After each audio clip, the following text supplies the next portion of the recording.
Bismillahirrahmanirrahim. Alhamdulillahirabbil alamin. Allahumma shalli wa sallim ala sayidina Muhammadin miftahi babi rahmatillah adada ma fi ilmillah. Salatan wa salaman daimaini bidawami mulkillah wa ala alihi wa sahbihi.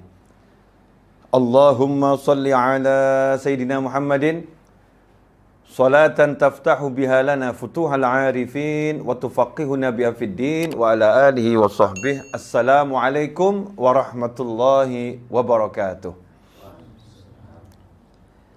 Kaum muslimin dan muslimat dimanapun Anda berada, khususnya teman-teman yang berada di studio Majelis Ar-Raudhah. Alhamdulillah kita bisa ngaji bareng lagi. Malam ini Jumat 27 November, kajian di Majelis Ar-Raudhah yang offline, libur mungkin sampai pertengahan Januari. Ya, karena guna membantu kawan-kawan yang berjuang untuk mereda laju penyebaran COVID. Nah, insya Allah nanti kalau sudah semakin bagus kesadaran masyarakat, kita semua, insya Allah kita akan lanjutkan majelisnya seperti biasanya, insya Allah. Nah, ikhwani rahimakumullah, belajar bisa lewat manapun, media apapun, termasuk salah satunya lewat dunia maya seperti yang biasa kita lakukan, lewat YouTube ini. Pada kesempatan kali ini, saya mau ngajak semuanya untuk belajar tentang cara meraih kemuliaan. Bagaimana menjadi seseorang yang mendapat kemuliaan. Tapi kita harus sepakat dahulu, kemuliaan yang dimaksud di sini adalah kemuliaan di sisi Allah Subhanahu wa taala. Kemuliaan mutlak, kemuliaan yang hakiki. Karena ada kemuliaan yang sebetulnya enggak mulia. Di sisi manusia, di pandangan makhluk Allah mulia.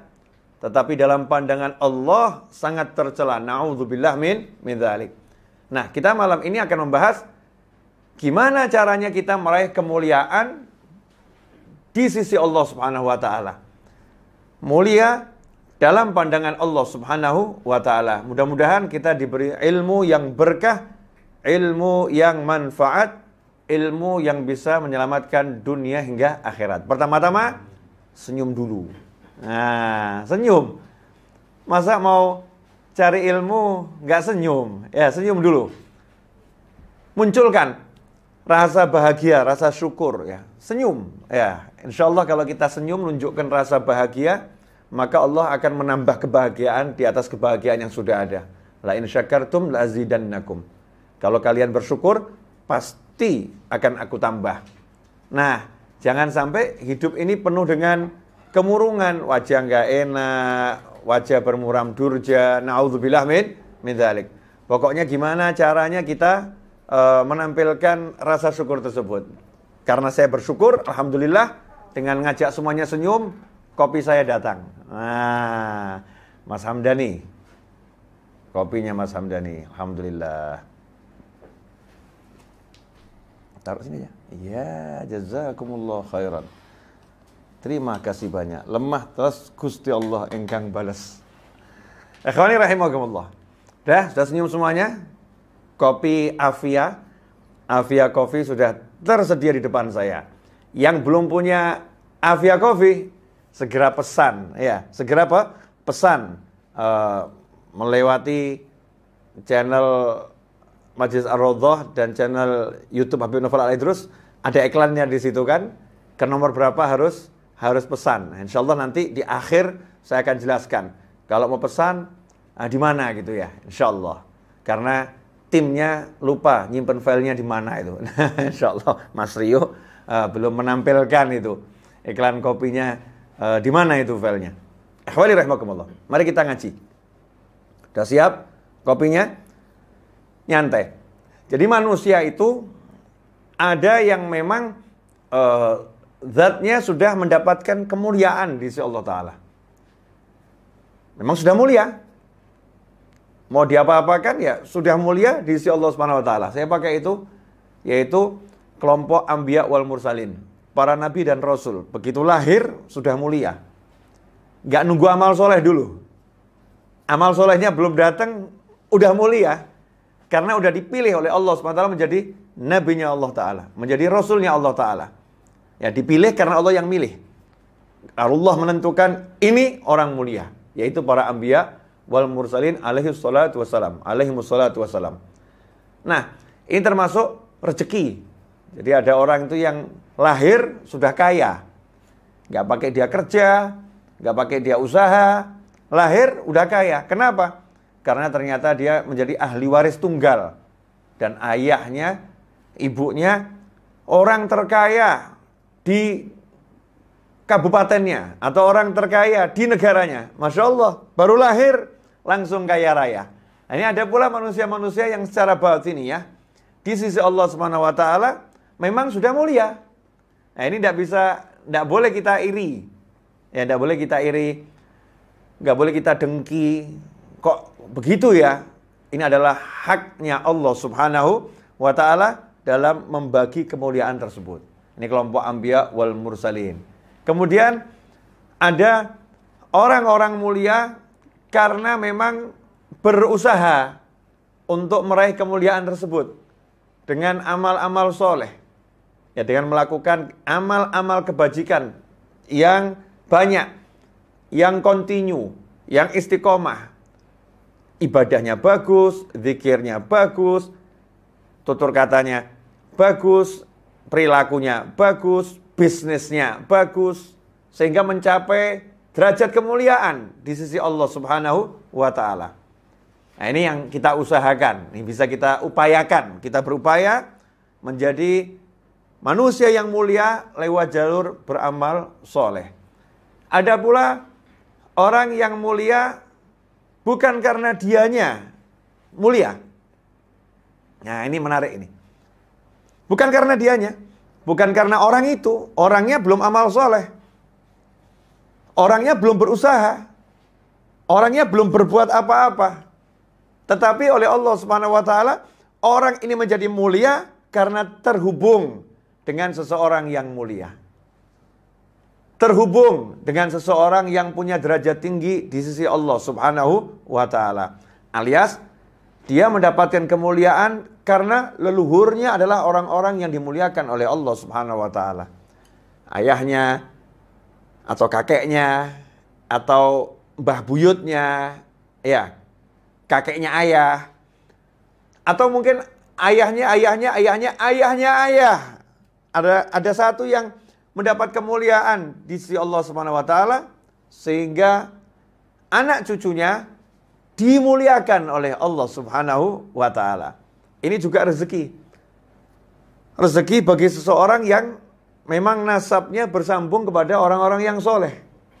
Nasabnya bersambung pada orang-orang yang soleh. Bahkan untuk yang satu ini sepekan sekali kita disunahkan untuk mempelajarinya. Sepekan sekali kita disunahkan untuk membacanya. Sepekan sekali kita disunahkan untuk merenungkannya. Yaitu surat Al-Kahfi. Di mana di surat Al-Kahfi diceritakan bagaimana kisah Nabi Musa dan Nabi Khidir alaihi wassalam. Perjalanan beliau berdua bertemu, kemudian berpisah. Allah menceritakan dengan detail. Salah satu bagian dari kisah tersebut adalah ketika Nabi Musa alaihissalam dan Nabi Khidir alaihissalam keduanya masuk ke dalam satu kota atau satu wilayah yang besar. Kebetulan kota tersebut warganya adalah orang-orang yang pelit. Alhamdulillah di negara kita nggak ada kota yang seperti itu. Negara kita ini masyarakatnya empatinya tinggi, teposlironya tinggi. Ya, masyarakatnya suka membantu yang lain. Alhamdulillah, patut kita syukuri. Tapi ini Nabi Musa dan Nabi Khidir alaihissalam, beliau berdua masuk satu kota pelit semua. Sementara saat itu Nabi Musa dan Nabi Khidir alaihissalam dalam keadaan lapar yang sangat, kalau tidak makan bisa membahayakan nyawa beliau berdua. Maka wajib minta. Demi menyelamatkan nyawa, wajib minta. Saat itulah Nabi Khidir alaihissalam mengajak Nabi Musa untuk mengetuk pintu rumah warga kota tersebut satu persatu. Tok, tok, tok. Kalau pintu diketuk kan punya tok, tok, tok ya. Nah, kemudian keluar yang punya rumah. Minta makan untuk kami berdua. Tolak. Tidak ada. Pergi ke pintu yang lain. Minta makan untuk kami berdua. Nggak ada. Padahal orang-orang di Jazirah Arab dikenal suka memberi makan tamu. Tapi ini dalam keadaan lapar, ngetuk, minta bahkan nggak diberi. Ya, bisa kita bayangkan lelahnya seperti apa itu. Lelah lahir dan batinnya juga capek. Ngetuk, minta, nggak dikasih. Ngetuk, minta, nggak dikasih. Ini Nabi dan Rasul minta karena mempertahankan nyawa. Yang mempertahankan nyawa. Nggak ada gengsi. Karena urusannya nyawa. Nyawa harus dijaga. Nyawa harus dipertahankan ya. Jangan sia-siakan nih karunia Allah Subhanahu wa taala. Sampai akhirnya ada satu rumah yang temboknya udah mau roboh.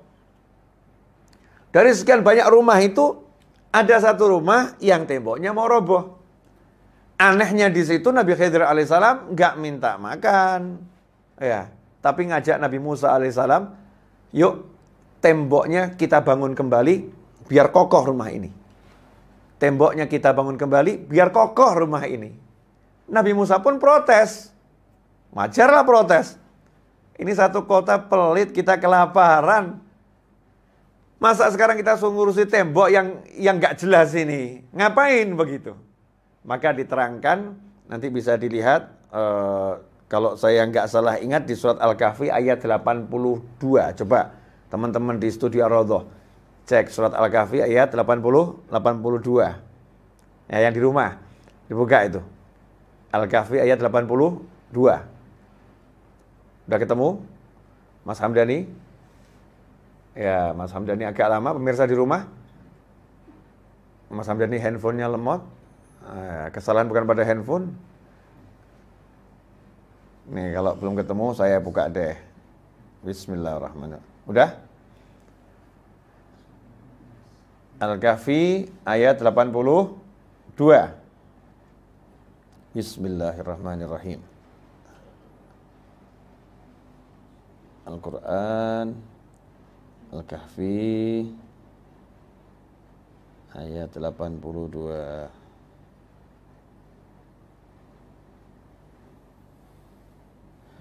Nih, Al-Kahfi ayat 82. Wa ammal jidaru fakana li ghulamaini yatimaini fil madinati wa kana tahtahu kanzun lahuma wa kana abuhuma salihah. Fa arada rabbuka an yablugha ashuddahuma wa yastakhrija kanzahuma rahmatan min rabbik wa ma fa'altuhu an amri dzalika ta'wilu ma lam tasti' alaihi sabra. Nabi Khidir alaihissalam menjelaskan kepada Nabi Musa, kenapa ini tembok harus diluruskan, dibangun kembali? Karena fakana li ghulamaini yatimain fil Madinah. Ini rumah milik dua anak yatim yang tinggal di kota itu. Wa kana tahtahu kanzun lahuma, di bawah rumah ini tersimpan harta bagi dua anak yatim tersebut. Wa kana abuhuma shalihah. Dan kedua anak yatim ini orang tuanya adalah orang tua yang soleh. Ya, orang tua yang soleh. Ikhwani rahimakumullah. Coba nanti dicek di berbagai tafsir. Siapa orang tua yang soleh yang dimaksud? Dikatakan wakana, kana, dahulu punya orang tua yang soleh. Kadang kita baca terjemahan tuh kurang bisa mewakili. Terjemahan tuh nggak bisa mewakili Al-Quran. Membantu kita untuk mengerti iya, tapi nggak bisa mewakili Al-Quran. Al-Quran kalamullah. Wakana abuhuma sholihah. Anak yatim ini keduanya dahulu punya orang tua yang soleh. Cek di berbagai tafsir, orang tua yang dimaksud adalah bukan ayah kandungnya, bukan kakeknya, bahkan bukan ayahnya kakek, bukan. Lantas siapa? Wa kana abuhuma sholihah, orang tuanya yang urutan ke atas nomor 7. Dua anak yatim ini punya ayah, ayahnya punya ayah, ayahnya ayah punya ayah. Ya, kakeknya ayah punya ayah. Terus punya ayah lagi, punya ayah lah yang ke-7 nih. Generasi ke atas yang ke-7 itu yang soleh. Jadi yang di bawahnya gimana? Belum masuk kelompok soleh nih, nggak disebut soalnya di tafsir. Di bawahnya belum masuk kelompok soleh, biasa-biasa. Anak yatimnya belum punya amal soleh, anak yatim. Memang nggak punya dosa, tapi belum masuk dalam kelompok solihin. Di sini ditekankan dalam kalam Allah, wa kana abuhuma sholiha. Alasan Nabi Khidir alaihi salam membangun tembok rumah itu kembali adalah dahulu orang tuanya yang ketujuh ke atas orang soleh. Maka kita berdua ini diperintahkan oleh Allah Ta'ala untuk memperbaiki tembok rumah ini karena pemiliknya adalah keturunan orang soleh. Saya ulangi ya. Nabi Musa, Nabi Khidir alaihi salam diperintah oleh Allah Ta'ala lewat Nabi Khidir alaihi salam untuk memperbaiki rumah dua anak yatim, yang mana dua anak yatim ini keturunan orang soleh. Nah, ini mungkin kurang direnungkan. Saya akan ngajak merenung semuanya. Pertama, Nabi Musa dan Nabi Khidir alaihi salam bukan ahli bangunan, bukan tukang batu. Kalau Nabi Zakaria alaihi salam ahli bangunan. Nabi Sulaiman ahli bangun, Nabi Sulaiman bangun kerajaan. Nabi Musa alaihi salam bukan ahli bangunan. Tapi Nabi Musa ini udah ditempah oleh Nabi Syu'aib alaihi salam untuk kerja keras. Udah ditempah 8 tahun atau 10 tahun, khilaf ulama. Tapi tugas beliau-beliau ini adalah ngajak orang ke jalan Allah Ta'ala. Tugasnya adalah menyampaikan kalam-kalam Allah Ta'ala. Hari itu keduanya ditugaskan oleh Allah Subhanahu Wa Ta'ala bangun rumah. Ini yang kadang kita tiap Jumat suruh baca, malam Jumat suruh baca, tapi kita enggak merenung, enggak tadabbur, enggak kita renungkan. Kenapa sampai Nabi ini disuruh bangun rumah oleh Allah Subhanahu Wa Ta'ala dan rumahnya warga satu desa pelit, satu kota pelit. Kenapa? Allah jelaskan alasannya, wa kana abuhuma sholihah. Karena dua anak yatim ini, walaupun kampungnya pelit semua, masyarakatnya pelit semua, anak yatim ini nantinya gimana juga nggak ngerti, tapi ini kakeknya adalah orang soleh. Kakeknya orang soleh, kakek yang ketujuh orang soleh. Ikhwani rahimakumullah. Kakek yang ketujuh, kita renungkan sedikit, ketujuh ya. Ketujuh itu kalau umurnya umat Nabi Muhammad SAW 60-70 tahun. Tapi kalau umat Nabi Musa umurnya ratusan tahun. Dan kakek yang ketujuh bukan umatnya Nabi Musa. Sebelumnya Nabi Musa alaihissalam. Ya, sebelumnya Nabi Musa.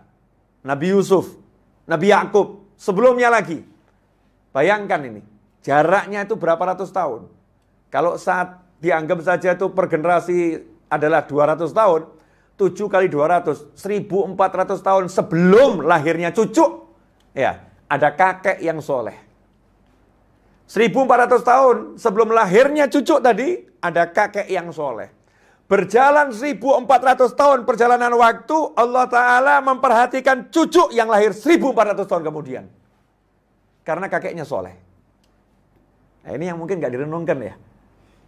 Bertahun-tahun baca Al-Quran, tiap malam Jumat, hari Jumat ngaji, dijelaskan sama ulama, tapi kita gak ngeh. Kita enggak dong, kita enggak mau mikir, kita enggak paham. Ini Al-Quran, kalamullah. Bukan katanya fulan, bukan katanya fulan. Ini adalah wahyunya Allah Subhanahu Wa Ta'ala. Gimana Allah Ta'ala mengajarkan kepada umatnya Nabi Muhammad Sallallahu Alaihi Wasallam. Contoh Nabi Musa dan Nabi Khidir alaihi salam, di mana beliau berdua sebagai seorang Nabi mau merendahkan dirinya menjadi tukang bangunan demi memuliakan orang soleh. Dengan menjaga keturunannya. Jangan sampai harta karunnya rusak. Jangan sampai ini rumahnya nanti roboh, kemudian simpanannya hancur. Dijaga ini anak yatim tadi, dijaga hartanya, dijaga rumahnya.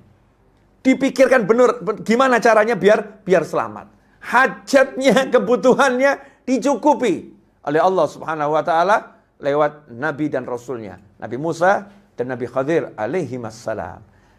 Anak yatim ini belum punya kemuliaan dengan amal solehnya, belum punya. Tapi dia menjadi mulia, bahkan dua Nabi dan Rasul datang untuk membangunkan rumahnya, kemuliaan itu didapat karena punya kakek yang soleh. Sedikit renungan. Ini kakeknya bukan umatnya Nabi Musa loh. Sebelumnya Nabi Musa. Kakeknya bukan umatnya Nabi Isa loh. Bukan. Di atasnya lagi. Kakeknya bukan umatnya Nabi Muhammad SAW. Nah, kalau orang soleh dari umat Nabi terdahulu, kesolehannya bisa berpengaruh pada cucunya, bahkan urutan ketujuh setelah ratusan tahun, pengaruh kesolehannya bisa pada cucunya. Lantas bagaimana nanti dengan anak cucu kalian sementara kalian adalah umat Nabi Muhammad SAW? Kalau kalian, kita jadi orang yang soleh. Kalau kita jadi orang yang soleh, kita ini umatnya Nabi Muhammad SAW, bukan sembarang orang soleh. Manusia dari umat Rasulullah SAW ini membuat iri Nabi Musa. Ya Allah, jadikan aku umatnya Ahmad, jadikan aku umatnya Muhammad SAW. Nabi Musa pengen jadi seperti kita karena kemuliaan yang kita miliki. Nah, kalau dalam Al-Quran umatnya Nabi terdahulu kesolehannya bisa sampai pada cucunya yang ketujuh, lantas bagaimana dengan kita umat Nabi Muhammad SAW? Kesolehan kita nanti akan sangat berpengaruh pada anak cucu kita. Lah kalau anak cucu yang urutan ketujuh saja dapat manfaatnya, apalagi yang anak langsung. Apalagi cucu langsung. Apalagi cicit. Ya, apalagi orang tuanya. Manfaatnya naik ke atas juga. Ikhwani rahimakumullah. Itu orang soleh dari umat Nabi terdahulu.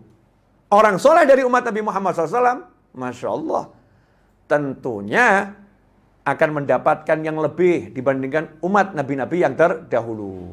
Nah, di sini ada satu tambahan perhatian.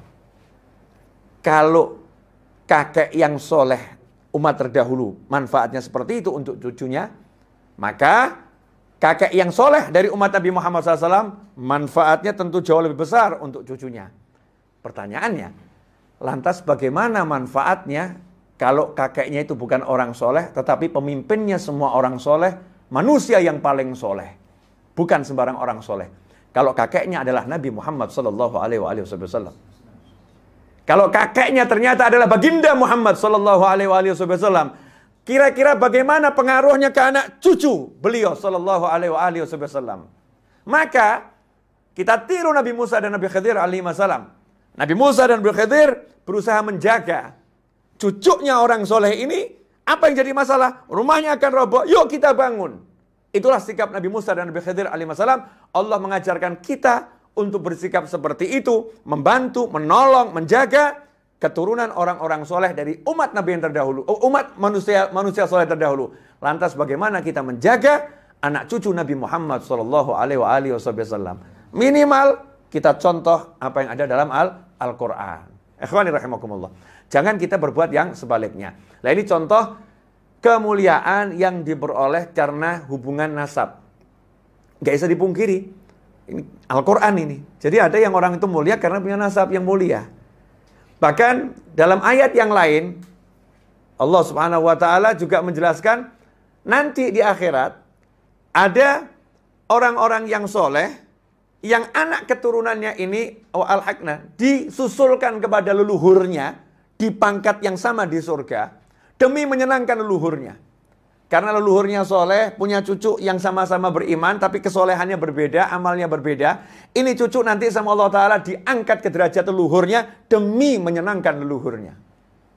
Ya, ini semua dari kalamullah, dari Al-Quran. Kita belum menyinggung sabda Nabi Muhammad Sallallahu Alaihi Wasallam. Udah lewat. Ini kemuliaan yang diperoleh karena punya hubungan nasab dengan orang-orang yang soleh. Ikhwani rahimakumullah. Selanjutnya, mulia bukan karena amalnya, mulia bukan karena nasabnya, tapi ada orang yang mulia karena temannya. Karena temannya.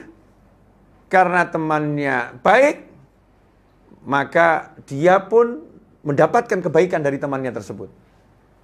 Karena temannya ini soleh, maka dia mendapatkan keberkahan dari temannya tersebut. Dicontohkan dalam Al-Quran. Ya, penasaran? Ngopi dulu.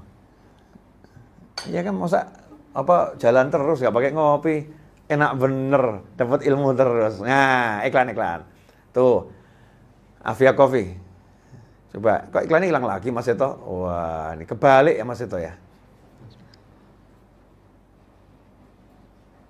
Alhamdulillah. Ni'mah. Bagian iklan kurang profesional. Mas Yo, handle aja Mas Yo. Itu Mas Seto belum makan soalnya. Kalau belum makan begitulah Mas Seto, saudara-saudara. Ya, tuh. Avia Coffee.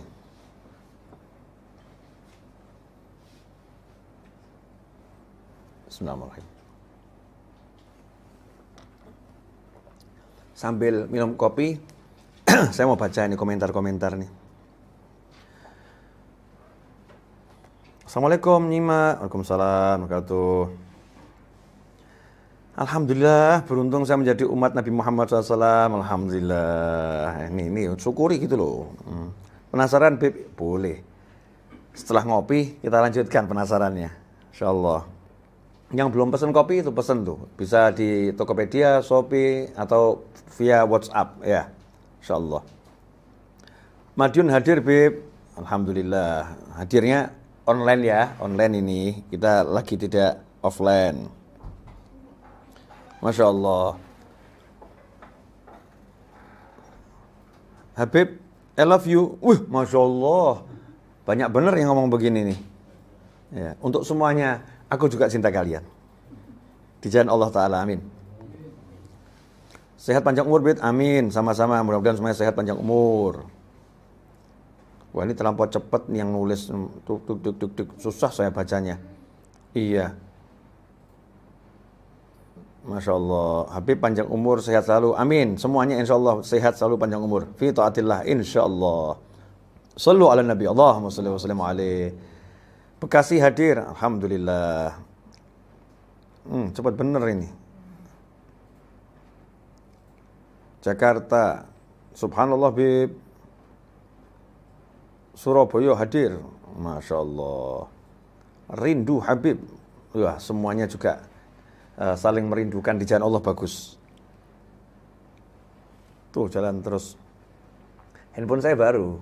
Iya, buat ngaji ya.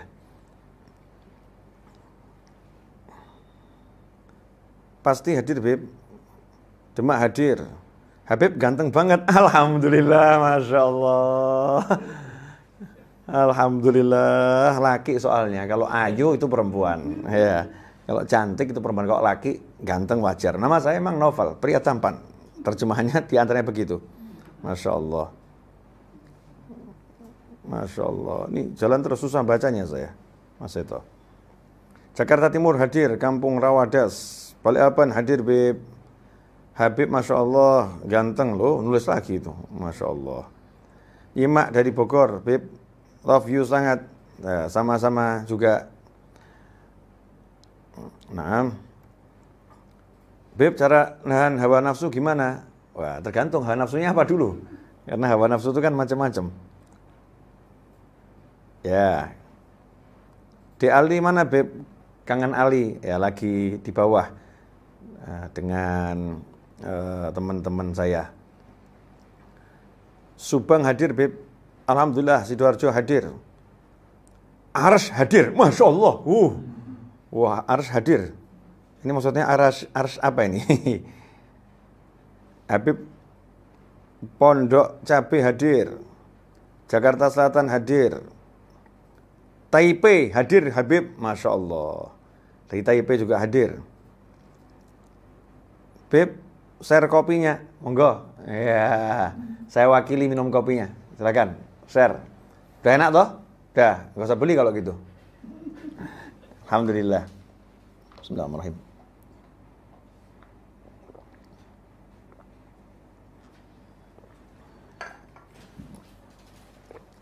Alhamdulillah.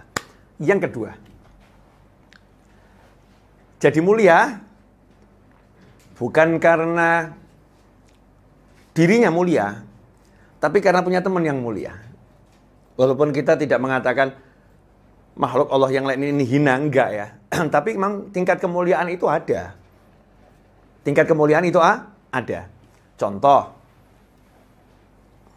kalau kita nyebut doa misalnya, ya Allah yang maha menciptakan langit, betul. Ya Allah yang maha menciptakan bumi, betul. Ya Allah yang maha menciptakan bintang-bintang di langit, betul. Cakep. Tapi coba, kalau nama binatang-binatang yang itu membawa najis dipakai berdoa, dihajar orang kamu. Kita bisa dihajar sama orang. Walaupun betul penciptanya adalah Allah Ta'ala, tapi nggak boleh kita dalam adab berdoa kemudian mengatakan duhai Allah bla bla bla bla tadi yang binatang-binatang yang nggak mulia dalam tanda kutip karena memang najis tubuhnya. Nah, Ashabul Kahfi, lagi-lagi surat Al-Kahfi, tiap minggu suruh baca. Ashabul Kahfi ini manusia-manusia yang mulia. Bukan sembarang orang beriman. Wazidnahum huda. Kata Allah Ta'ala, fityatun amanu bi rabbihim. Mereka adalah sekelompok orang yang beriman pada Tuhan mereka. Tapi wazidnahum huda. Kami berikan tambahan huda, hidayah kepada mereka semua. Sehingga mampu tidur 309 tahun. Nah, rupanya ada satu makhluk Allah yang dipandang najis, dipandang hina. Namanya anjing. Anjing itu bahasa Indonesianya apa ya? Mas Eto, ada? Hah? Kadang kita kalau ngomong anjing dikira ngomong kotor gitu ya. Ngomong kasar. Kan dia enggak, memang anjing ya.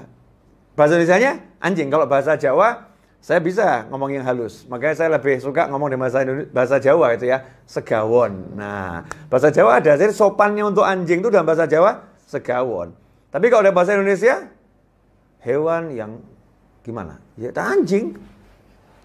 Ya anjing kalau bahasa Indonesia ya. Nah, ada anjing senang dengan orang soleh. Ada anjing senang kumpul dengan Ashabul Kahfi. Ada anjing mau duduk di mulut gua dengan penampilan yang siaga, mengamankan Ashabul Kahfi yang ada di dalam gua. Maka anjing itu dimuliakan oleh Allah Ta'ala dengan disebut dirinya di dalam surat Al-Kahfi dan dibaca sepekan sekali. Subhanallah. Bahkan ada riwayat katanya nanti anjing itu termasuk hewan yang akan masuk surga bersama ontanya Nabi Soleh. Perkara riwayat itu kuat atau lemah, saya nggak akan bahas. Yang sudah jelas dalam Al-Quran, anjing ini disebut oleh Allah Subhanahu wa Ta'ala. Sementara kita, kalau pengen mau jadi mulia, ya kita ya nempel sama orang-orang yang mulia. Nempel sama orang-orang yang soleh. Lah ini walaupun kotor karena memang nempel sama yang soleh, maka disebut bersama orang-orang yang soleh oleh Allah Subhanahu wa Ta'ala. Najis, kotor, nempel sama Ashabul Kahfi. Jadilah sebutannya ada dalam Al-Quran. Nah ini contoh.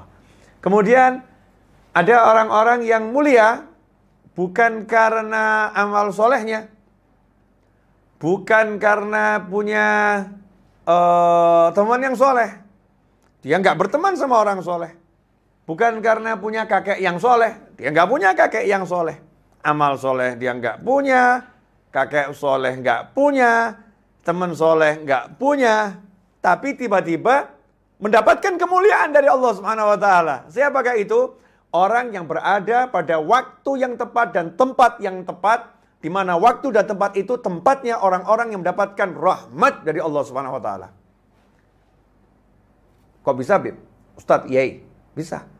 Dalam hadis yang sahih disebutkan ada sekelompok orang yang hidupnya itu duduk berzikir pada Allah Ta'ala sampai Allah datangkan malaikat, ya. Allah kemudian menanya malaikat, sedangkan Allah Maha tahu hamba-hambaku tadi itu minta apa. Mereka berzikir kepadamu minta surga. Apakah mereka pernah lihat surga? Enggak pernah. Bagaimana kalau mereka lihat surga? Mereka akan tentu lebih giat minta sama engkau wahai Allah Ta'ala.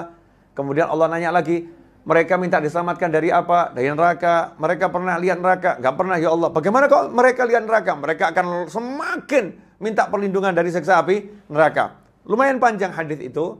Di akhir hadis Allah mengatakan, "Ishhadu, hei malaikat, jadi kalian saksi bahwasanya aku telah mengampuni mereka semua, aku berikan yang mereka minta dan aku lindungi mereka dari apa yang mereka berlindung darinya." Artinya diberi surga, dijauhkan dari neraka, dapat ridhonya Allah Subhanahu wa taala. Malaikat kemudian ngomong, "Ya Allah, fihim fulan laisa minhum." Ya Allah, kami disuruh jadi saksi nih atas kebaikan mereka. Iya. Ya Allah, ada satu fulan, satu orang. Di tengah sekian banyak manusia tadi, ada satu orang. Laisa minhum. Bukan dari kelompok mereka. Gak minta surga. Gak takut sama neraka. Masya Allah. Gak pernah. Allahumma ajirna minan nar. Ya Allah, selamatkan kami dari siksa api neraka. Gak pernah. Gak takut sama neraka. Buktinya gak minta perlindungan. Makanya katakan gak takut. Orang yang takut kan sering minta agar diselamatkan. Ini gak pernah minta diselamatkan. Dia gak pengen pada surga karena gak pernah minta surga. Fulan laisa minhum. Innama ja'a li hajah.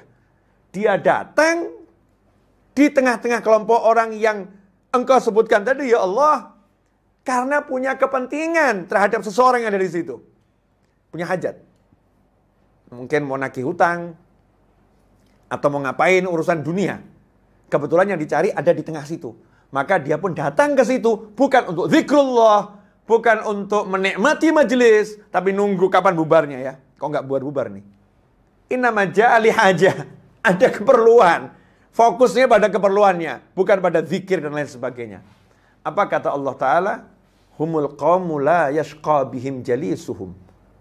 Masukkan dia juga termasuk orang yang mendapatkan surga, diselamatkan dari neraka, diampuni dosa-dosanya, karena dia mau berada di tempat orang-orang yang berzikir pada Allah Ta'ala. Allah mengatakan, humul qawmu, orang-orang ahli zikir tadi yang minta surga, berlindung dari neraka, adalah sekelompok orang, la yashqa bihim, yang tidak bakal celaka seorang pun yang duduk bersama mereka, berkat mereka.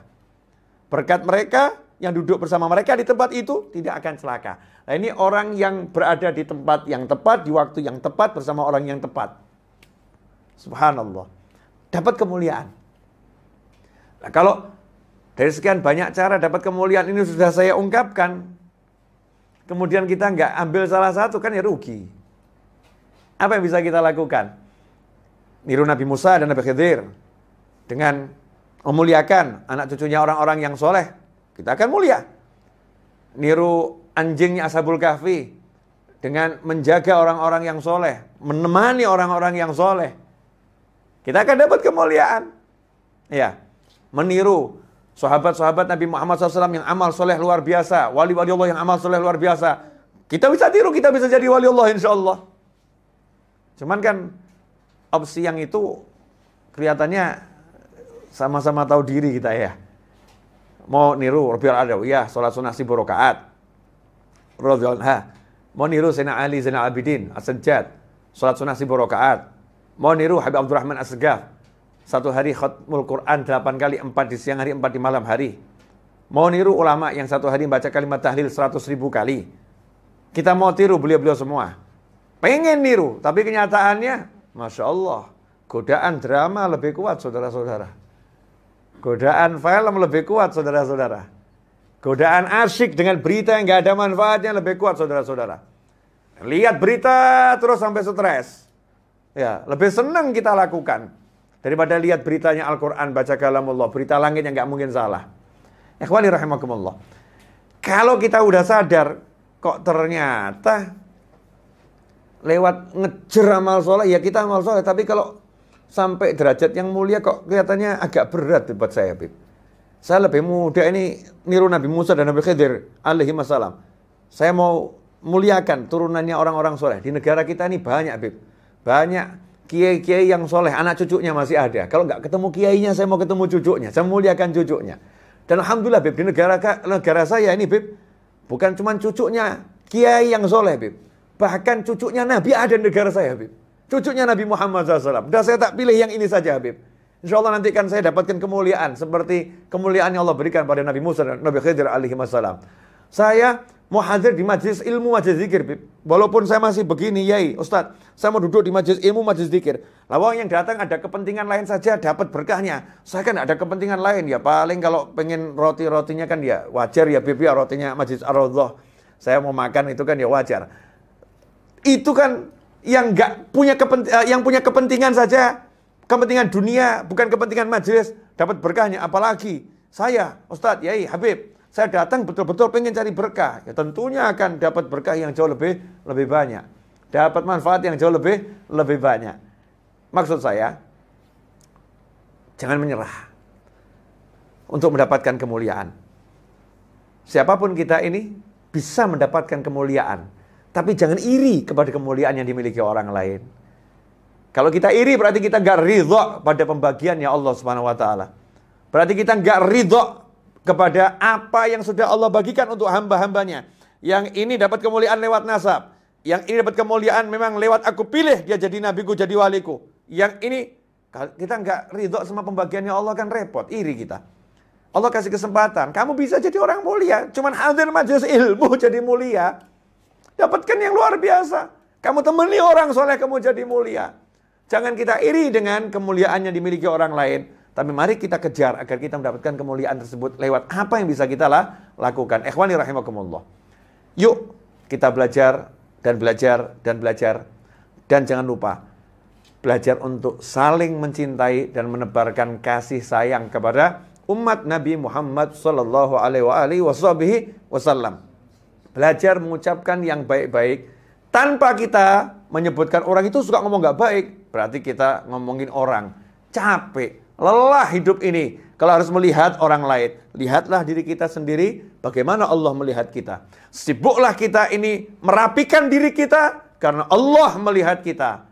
Karena maut datangnya tak terduga. Ikhwani rahimakumullah. Beberapa waktu ini saya dikejutkan oleh orang-orang yang meninggal di masa usia muda.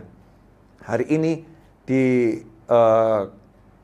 sekitar Solo ada tetangga saya yang masih muda meninggal dunia. Semoga Allah merahmatinya dan meletakkannya di surganya bersama para nabi, para siddiqin, para syuhada dan para sholihin.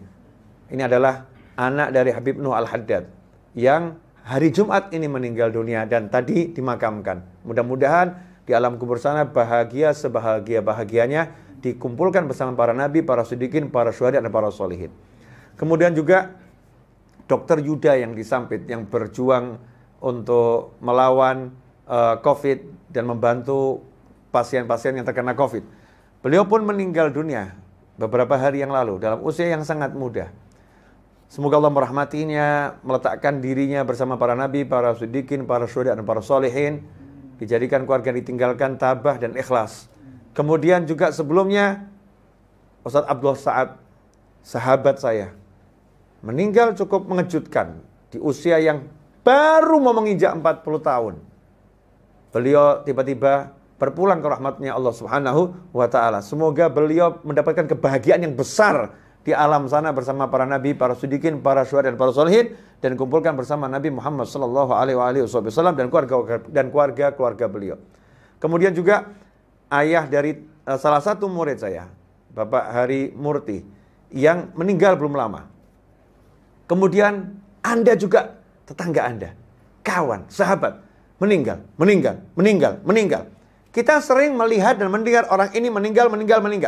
Semoga yang saya sebutkan tadi semuanya diletakkan di rahmatnya Allah Ta'ala, di alam barzakh sana betul-betul mendapatkan kebahagiaan yang besar.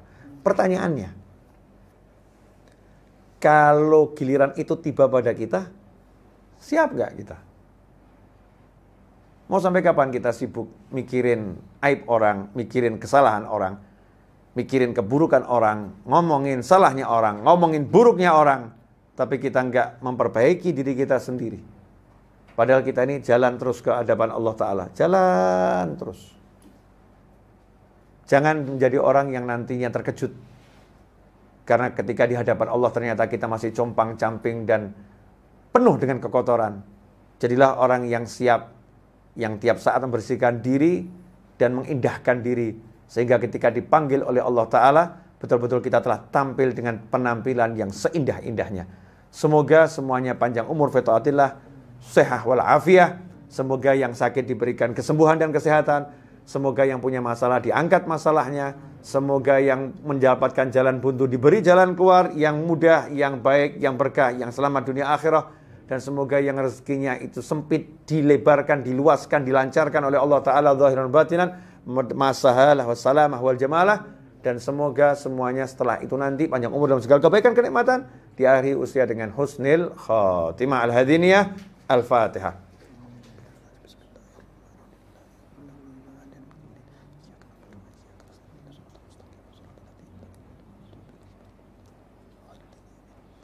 Ikhwani rahimakumullah, silahkan kalau ada yang mau komentar di chat, ditulis. Kalau ada yang mau ngasih kesan-kesan silahkan dituliskan atas apa yang barusan kita bahas. Iklannya udah cukup Mas Seto? Ya. Kalau ada yang mau nanya atau ngomentarin apa yang saya sampaikan tadi, silahkan ditulis. Gimana komentarnya setelah mendengar penjelasan dari surat Al-Kahfi tadi tentang bagaimana Nabi Musa dan Nabi Khidir alaihi salam, bagaimana Ashabul Kahfi dengan anjing yang mengawalnya, ya, bagaimana orang yang hadir di majelis mendapatkan kemuliaan yang luar biasa.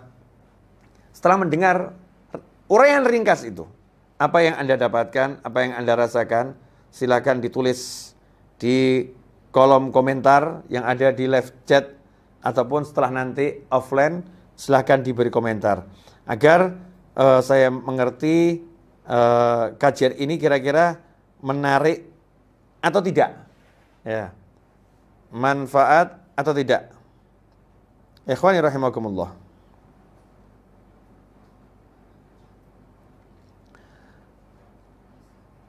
Naam.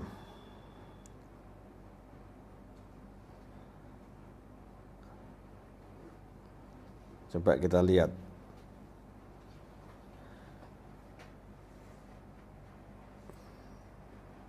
Kopinya mantul. Oh, kopinya ya, alhamdulillah. Ada yang minta doa yang lagi mengandung semoga lancar nanti persalinannya. Amin insyaallah. Sehat kandungannya, sehat ibunya, sehat bapaknya, lahir selamat semuanya. Insyaallah jadi anak yang bisa bahagiakan dunia akhirah. Amin. Allahumma amin.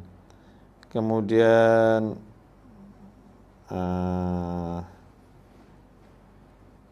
Habib, doain kami yang cuma bisa live streaming untuk mendapatkan kemuliaan. Iya, ini. Insya Allah dapat. Kita di ruang yang sama loh. Namanya ruang maya. Di ruang yang sama, namanya ruang maya. Insya Allah dapat. Mudah-mudahan saya juga dapat kemuliaan karena kumpul bersama Anda semua. Insya Allah. Karena saya yakin Anda jauh lebih baik dari saya. Ya, lebih bagus. Makanya saya senang live streaming begini, biar saya ketularan kebaikan-kebaikan yang Anda miliki. Jos, manfaat tetap terus terprogram, Bib. Amin, insyaallah.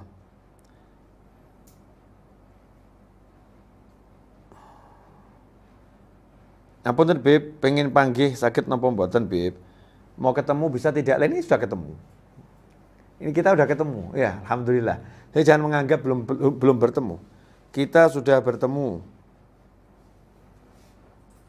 Aceh rindu Habib. Ya, sama. Aku rindu kamu juga. Naam.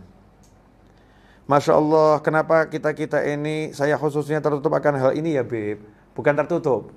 Ya, mungkin kemarin belum dapat penjelasan seperti ini. Mungkin belum dengar. Mungkin ya kami ini kurang menyampaikan. Ya. Kami kurang menyampaikan, kurang menjelaskan. Mungkin kami sibuk dengan yang lain sehingga lupa menjelaskan hal ini. Ya, alhamdulillah kalau ini sudah menjadi pencerahan untuk banyak orang, mudah-mudahan berkah dan manfaat. Naam. Alhamdulillah baru tercadas untuk tadabbur surat Al-Kahfi. Selama ini hanya membaca tiap Jumat saja. Jazakumullah khairan bib wa iyyakum. Alhamdulillah kalau bisa akhirnya ngerti sebagian dari isi surat Al-Kahfi. Naam.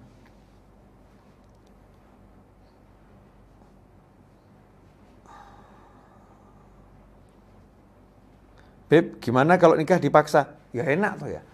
Alhamdulillah. nikah dipaksa. Oh, dipaksa nikah kan bagus. Nah, kalau dipaksa zina, na'udzubillah min dzalik. Dipaksa nikah tuh berarti dipaksa untuk melakukan ketaatan. Tapi saya nggak mencintai orang tersebut, Habib dan lain sebagainya. Lalu yang saling mencintai itu yang buyar banyak kok itu. Yang saling mencintai itu yang bubar itu banyak. Jadi jangan mengatakan nanti kalau nggak mencintai akan bubar. Yang sudah terbukti saling mencintai itu bubar banyak. Sementara leluhur kita dulu nikahnya dipaksa-dipaksa. Nyatanya rumah tangganya langgeng. Laksanakan pernikahan itu karena cari ridhonya Allah Ta'ala. Nanti Allah akan memunculkan cinta di dalam hati kita. Allah akan menjaga semua itu. Ya. Tapi kalau mau milih boleh. Tinggal ngomong sama maksa. Jangan yang itu dong. Kalau maksa kasih pilihan dong. Paksa suruh nikah sama 10 orang gitu loh. Milih salah satu, jangan satu, kan bisa diomongkan, disampaikan. Naam.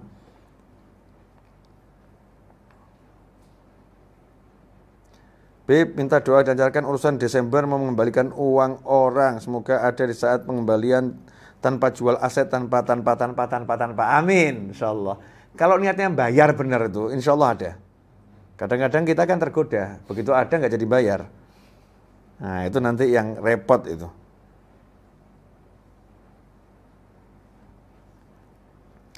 Bagaimana menanggapi orang yang suka menjelekkan orang lain? Ya, orang suka menjelekkan orang lain.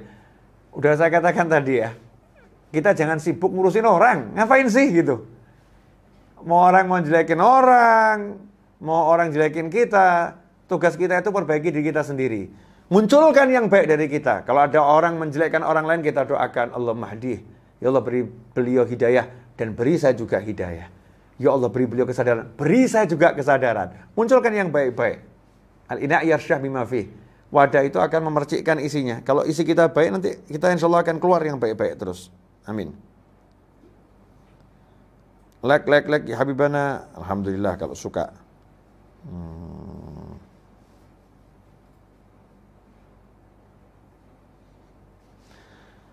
Apakah perkataan yang tidak pantas diucapkan oleh seorang ulama dibolehkan? Dan bagaimana perbedaan amar ma'ruf nahi mungkar dan nahi mungkar bin nafas? Oke. Perkataan yang tidak tidak pantas. Perkataan tidak pantas itu relatif. Jadi kita tidak bisa mengatakan perkataan itu pantas atau tidak pantas. Karena perkataan itu yang pantas kadang menjadi tidak pantas. Perkataan yang pantas, tidak pantas, terkadang menjadi sangat pantas. Contoh, kata edan. Edan itu bahasa Jawa gendeng. Gendeng itu gila. Ya.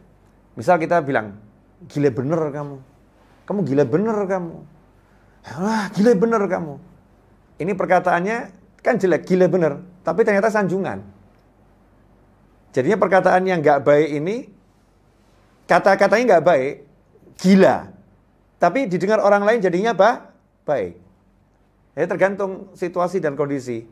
Dan kita nggak bisa menghakimi siapapun karena perkataannya. Nggak bisa. Kita nggak bisa menghakimi orang karena ucapannya. Yang bisa adalah kita menghakimi diri kita sendiri atas apa yang kita ucapkan. Karena kita tahu, kita ini ngucapinnya bagaimana dan bagaimana, kita tahu. Tolak ukurnya penting syariat. Dalam syariat ini kira-kira boleh nggak sih mengucapkan kalimat ini, kalimat itu di situasi ini, situasi itu. Para ulama telah menjelaskannya. Dan di dalam hadis pun dicontohkan. Bahkan seorang sahabat pun ada yang di depan Nabi Muhammad SAW mengucapkan kalimat yang kalimat itu seperti yang Anda sebutkan tadi. Tetapi itu membuat senang Nabi Muhammad SAW. Karena dalam kancah pertempuran, peperangan. Judulnya lagi, memang ya lagi perang kalimat dengan musuh. Yang musuhin Nabi Muhammad SAW. Ikhwani rahimakumullah.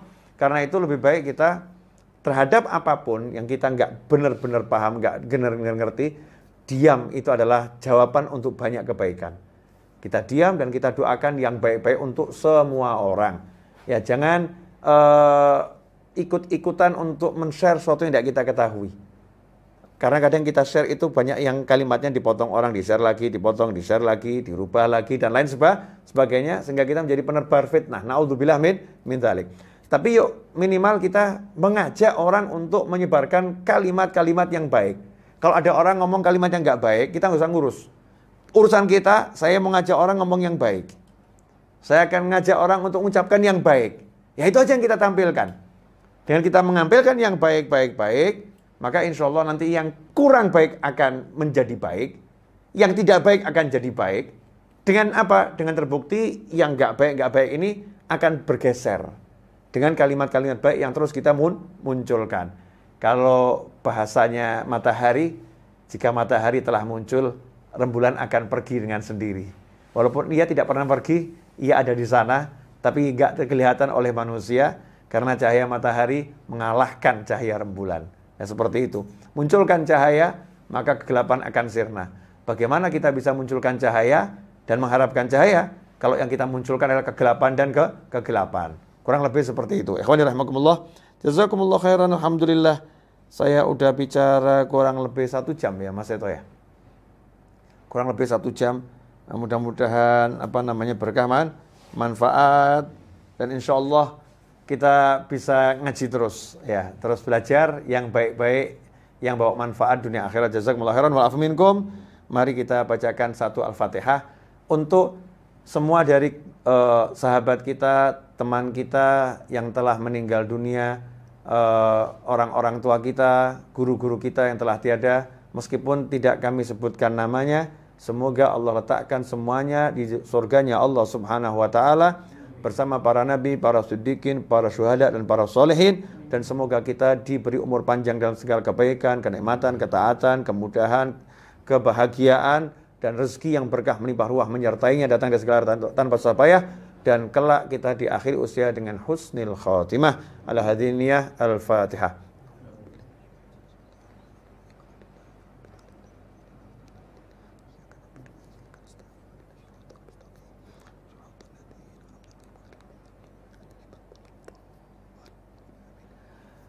Wassallallahu ala sayyidina Muhammadin wa alihi wasallam walhamdulillahi rabbil alamin. Wassalamualaikum warahmatullahi wabarakatuh.